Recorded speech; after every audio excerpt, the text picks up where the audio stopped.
19 साल के लड़के से पूछना भाई लाइफ में कर क्या रहा है, और वो बस तुम्हें हंसते हुए कह देगा कुछ नहीं यार बस घर पर हूँ, और हम 1 सेकंड में जज कर देते हैं आलसी है, गोल नहीं है इसकी लाइफ में, टाइम वेस्ट कर रहा है। लेकिन किसी ने ये नहीं पूछा होता भाई वो कुछ कर क्यों नहीं रहा, क्योंकि हो सकता है वो आलसी ना हो, उसे बस समझ नहीं आ रहा कि मुझे अपनी लाइफ में एक्चुअली करना क्या है। दिन भर फ़ोन चलाने वाला वो लड़का रात को फ़ोन साइड में रखकर अपने फ्यूचर रवि, ये कहानी है रवि यानी मेरी। उम्र 19, ना जॉब ना अचीवमेंट ना डायरेक्शन, और सबसे डेंजरस बात उसे खुद नहीं पता कि उसकी प्रॉब्लम क्या है। बस इतना पता है कि कुछ तो गलत है। रवि की सुबह कोई मोटिवेशनल वीडियो जैसी नहीं होती, कोई अलार्म नहीं है, कोई कोल्ड शावर नहीं है, कोई 5 AM क्लब नहीं है। सुबह उठता है और अपनी सीलिंग को घूरता रहता है, जैसे उसका दिमाग पूछ रहा हो कि आज करना क्या है। कोई जवाब नहीं आता, हाथ फ़ोन की तरफ जाता है और एक रील, फिर दूसरी, और 1 घंटा गायब। फिर एक वीडियो आती है, 19 साल की एज में मैंने अपनी पहली कार खरीद ली। रवि ने फ़ोन बंद करके अपने बेड पर फेंक दिया। फिर उसके दिमाग में एक सवाल घूमता है, मैंने 19 साल की एज में क्या किया, और जवाब आता है कुछ खास नहीं। और ये कुछ खास नहीं फेलियर से ज़्यादा चुभता है। घर वाले रोज़ नहीं डांटते, बस कभी कभी मम्मी पूछती हैं बेटा आगे का क्या सोचा है, देखेंगे। पूछते हैं जॉब या कोर्स देखा, देख रहा हूँ। रवि चुप हो जाता है, लेकिन उसकी अंदर की कन्वर्सेशन वो ख़त्म नहीं होती। वो कमरे में जाके सोचता है कि हर सवाल का देख रहा हूँ कब तक बोलूँगा। एक रात रवि अपने दोस्त की स्टोरी देखता है, new car, finally started earning.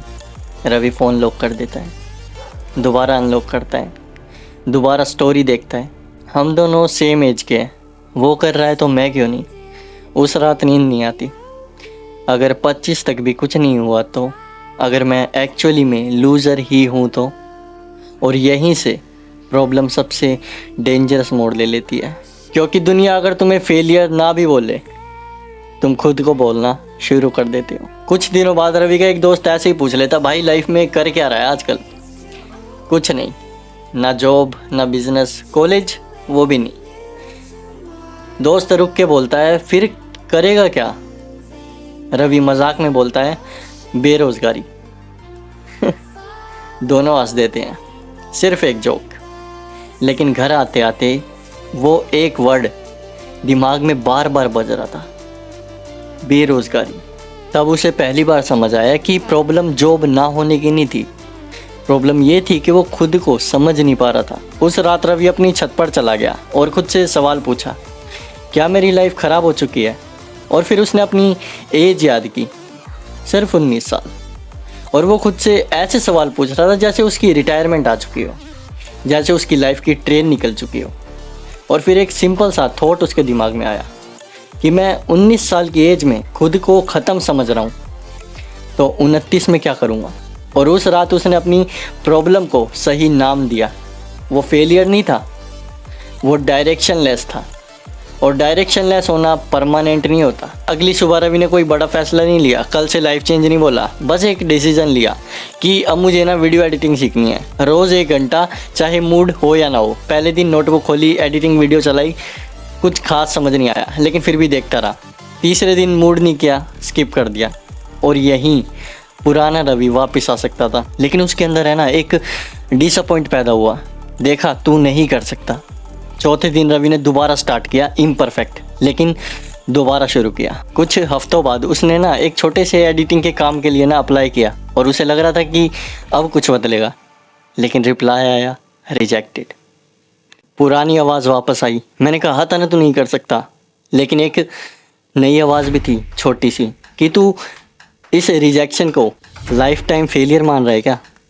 नहीं, उसने दोबारा लैपटॉप उठाया और दोबारा रीएप्लीकेशन भेजी। तीसरी जगह से एक छोटा सा हाँ मिला, एक छोटा सा 800 रुपये का काम। ठीक है, इतना छोटा था कि किसी को बताने लायक नहीं था, लेकिन रवि के लिए वो उम्मीद थी कि आगे और ज़्यादा बड़ा हो सकता है। कुछ महीनों बाद रवि मिलियनर नहीं बना, कोई कार नहीं आई, आज भी फ़ोन पे घंटों निकाल देता है, कभी कंपैरिजन में उलझा रहता है, लेकिन एक फ़र्क है, पहले वो इन सब चीज़ों में उलझा रहता था, लेकिन अब क्या कहता है, मुझे नहीं पता कैसे होगा लेकिन ट्राई तो कर। छोटा सा फ़र्क, बहुत बड़ा फ़र्क। हमारी जनरेशन की सबसे बड़ी प्रॉब्लम, हम 19 की एज में 29 का रिज़ल्ट मांगते हैं। 20 तक सक्सेसफुल, 22 तक पैरों के नीचे चमचमाती कार होनी चाहिए, 24 तक है ना लाइफ सेट हो जानी चाहिए, और कोई आगे निकल जाए तो लगता है मैं पीछे रह गया। लेकिन मैं ये कहना चाहता हूँ कि लाइफ स्कूल का क्लासरूम थोड़ी है जहाँ सबका एग्ज़ाम एक ही दिन हो। किसी की कहानी 18 में शुरू होती है, किसी की 27 में। लेट होना और लोस्ट होना दोनों अलग चीज़ें हैं। स्लो होना हार जाना थोड़ी है।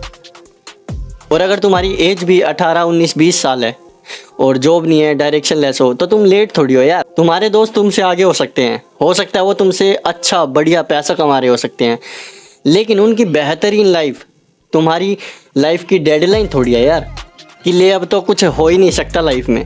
और ख़ुद को ये बोल बोल के डिसअपॉइंट मत करो कि मैं बेरोज़गार हूँ, तुम अनएम्प्लॉयड हो, ये तुम्हारी पहचान थोड़ी है, ये तो तुम्हारी करंट सिचुएशन है और सिचुएशन बदली जा सकती है, समझे।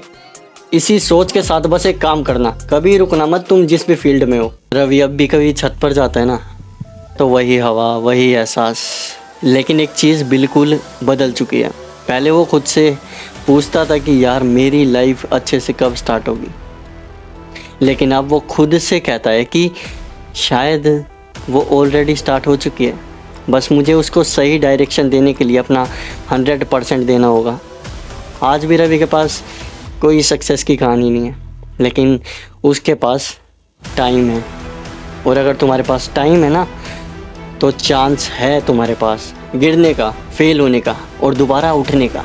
और आज भी अगर रवि से कोई पूछता है ना कि भाई क्या कर रहा है आजकल लाइफ में, तो वो पहले तो हंसेगा, फिर एक सेकंड रुकेगा और फिर जवाब देगा, अभी कुछ खास तो नहीं कर रहा भाई, लेकिन उस काबिल खुद को बना ज़रूर रहा हूँ।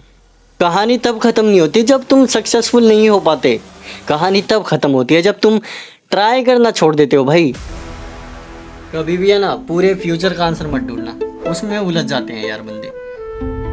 बस अपना अगला स्टेप याद रखना, बाकी कल का कल देखेंगे। चलो बाय।